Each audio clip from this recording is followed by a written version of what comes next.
చట్టపరంగా ఏదైతే సెన్సార్షిప్ నడిచిందో అటువంటి దాన్ని కాదని మేము బజారులో సెన్సార్షిప్ చేస్తాము అంటే ఈ దేశంలో చట్టబద్ధ పరిపాలన మనం కొనసాగించదలుచుకున్నామా, కండబలంతో ఉండే కొద్దిమంది పరిపాలన కొనసాగించదలుచుకున్నామా అనే ప్రశ్న వస్తుంది.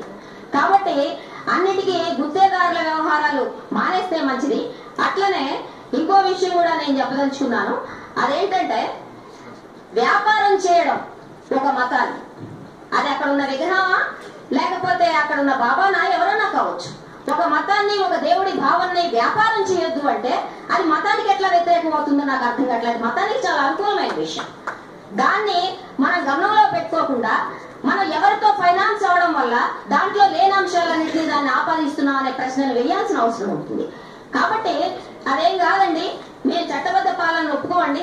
ఈ రెండు రకాలుగా మాట్లాడడం ఇవాళ కాదు, అనేక శతాబ్దాల నుంచి ఆ పుట్టిన దగ్గర నుంచి ఇవాళ వ్యతిరేకిస్తున్న శక్తులందరికీ అనేక నాలుగులతో మాట్లాడటం అలవాటుగా ఉంది. ఎవరి అస్తిత్వం గురించి మాట్లాడతారండి, ఎవరి అస్తిత్వ పోరాటాల గురించి వీళ్ళు మాట్లాడతారు, ఎవరి హక్కుల గురించి వీళ్ళు మాట్లాడతారు, ఎవరి హక్కుల గురించి వీళ్ళు నిలబడ్డారు.